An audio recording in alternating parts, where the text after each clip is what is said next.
राजनीति वक्त दर वक्त अपनी धार को बदलते रहती है। मौजूदा दौर में राजनीति उस मुहाने पर आकर खड़ी है जहां पर आधी आबादी पूरे राजनीतिज्ञों के निशाने पे है। नमस्कार, आप देखना शुरू कर चुके हैं न्यूज फॉर नेशन की खास पेशकश बात पते की। बात पते की में हम आज चर्चा उस आबादी की करने जा रहे हैं जिसको कभी चौखट लांघने की भी इजाजत नहीं थी। जी हां, आप शायद समझ रहे होंगे, बात हम महिलाओं की करने जा रहे हैं। पिछले 3 दिन से या कमोबेश 2 दिन से तो पूरे तौर पर बिहार की पॉलिटिक्स महिलाओं को अपनी ओर आकर्षित करने के लिए तरह तरह का प्रयोग कर रही है। आज प्रधानमंत्री नरेंद्र मोदी और नीतीश कुमार की जोड़ी ने बिहार के 75 लाख महिलाओं के खाते में 10,000 रुपया ट्रांसफर किया है। इस ट्रांसफर का मतलब यह है कि महिलाएं आर्थिक रूप से सबल हो। इस ट्रांसफर का मतलब यह है कि महिलाओं के जेब में पैसा जाए, और इस ट्रांसफर का मतलब यह है, ये 10,000 रुपया ट्रांसफर का मतलब यह है कि महिलाएं अब एक अलग वोट बैंक के रूप में मानी जा रही हैं।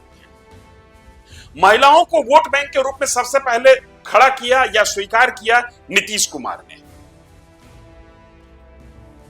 त्रिस्तरीय पंचायत चुनाव में महिलाओं के लिए आरक्षण देकर, बिहार सरकार की नौकरी में महिलाओं के लिए आरक्षण देकर, जब मैं महिलाओं के लिए कह रहा हूं तो इसमें इसको इस तरीके से समझिए कि जो सीटें, जो पद महिला के लिए आरक्षित है उसमें जाति की दीवार नहीं है, वो सिर्फ और सिर्फ महिला की दीवार है, मतलब महिला और पुरुष की दीवार है। वहां पर महिलाओं के लिए नीतीश कुमार ने जहां से काम करना शुरू किया, उस काम का आज एक पड़ाव देखने को मिला कि अब विपक्ष भी महिला केंद्रित राजनीति करने पर मजबूर है।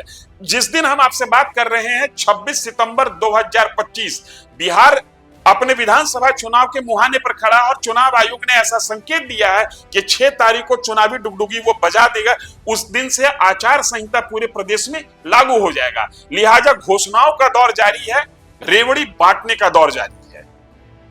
सरकार ने जहां पर 75 लाख महिलाओं के खाते में 10,000 रुपया ट्रांसफर कर 75 अरब रुपए ट्रांसफर किए हैं, वहीं कांग्रेस भी पीछे नहीं है।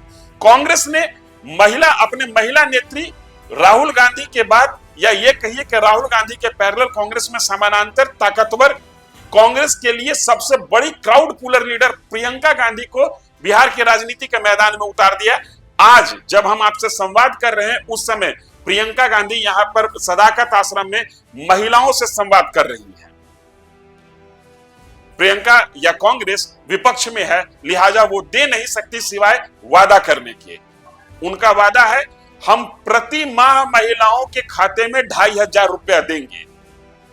उनका वादा है, हम प्रति माह बिजली 200 यूनिट फ्री करेंगे। हालांकि जब ये बिजली फ्री यूनिट वाला अपना होर्डिंग लगा रहे हैं उसमें भी वो तस्वीर महिलाओं की ही लगा रहे हैं। उनका वादा है कि हम हर परिवार को 25 लाख रुपया इलाज के लिए देंगे, मुफ्त इलाज के लिए देंगे। लेकिन क्या देंगी क्या नहीं देंगी एक अलग विषय है। जब उनको मौका मिलेगा तब वो देंगी या नहीं देंगी वो उस समय देखा जाएगा।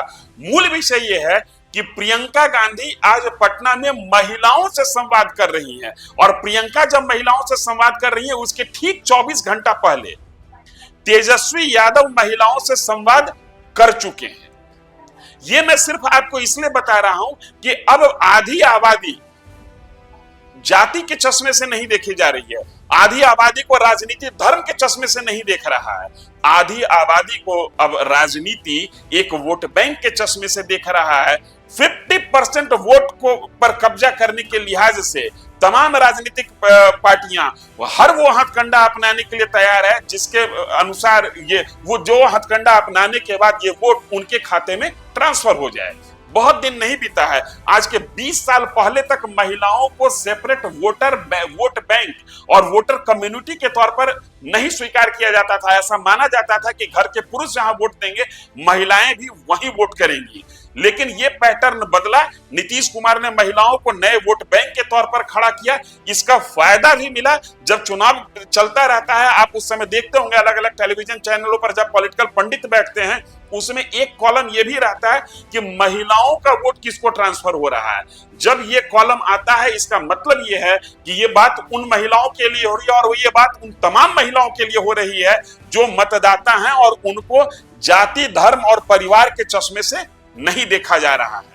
ये नूतन प्रयोग आज उस मोड़ पर आकर खड़ा हो गया जहां पर तमाम पॉलिटिकल पार्टी महिलाओं को वोट बैंक के तौर पर देख रही है और महिला केंद्रित योजनाएं ला रही है। आज इन्हीं योजनाओं के क्रम में बिहार सरकार ने मास्टर स्ट्रोक चला, और नीतीश कुमार जब महिलाओं के खाते में 10,000 रुपया ट्रांसफर कर रहे थे, तब कहते कहते एक बात और कहा गया जिसकी धमक बहुत दूर तक जाएगी कि हम पूरे बिहार के लिए काम करते हैं, हम परिवार के लिए काम नहीं करते, पूरा बिहार ही मेरा परिवार है। उनका निशाना लालू प्रसाद यादव की ओर था, जिस पार्टी पर परिवारवादी राजनीति करने का आरोप है। उनके निशाने की जद में कांग्रेस भी आती है, जहां पर इंदिरा गांधी, जवाहरलाल नेहरू, इंदिरा गांधी, राजीव गांधी, सोनिया गांधी, प्रियंका गांधी और राहुल गांधी आते हैं। उनके निशाने पर हर वो पॉलिटिकल पार्टी है जो परिवारवादी पार्टी के तौर पर अपनी पहचान बनाए हुए है। और इससे एक कदम बढ़ते हुए जब प्रधानमंत्री नरेंद्र मोदी अपनी बात रख रहे थे, तो उन्होंने कहा कि बिहार की महिलाओं को किसी से डरने की आवश्यकता नहीं है। एक कार्यक्रम देखिए, उस कार्यक्रम में किस तरीके से राजनीतिक भाषा के तौर पर राजनीति को साधने की कोशिश हुई।